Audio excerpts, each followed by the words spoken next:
Pontiac has issued a special marine warning for Detroit. Okay, yeah, this is hilarious. This is hilarious. I literally came back from catching a severe thunderstorm warning, and then all of a sudden, a marine warning gets issued. Okay. Northeast at 45 knots. Hazard. Wind gusts to near. And that's literally the same storm I was warned for right there. Source. Radar.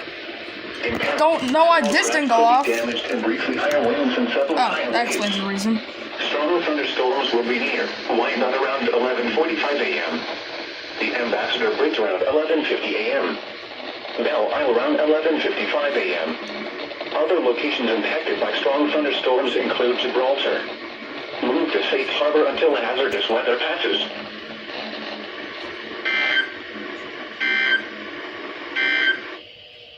Here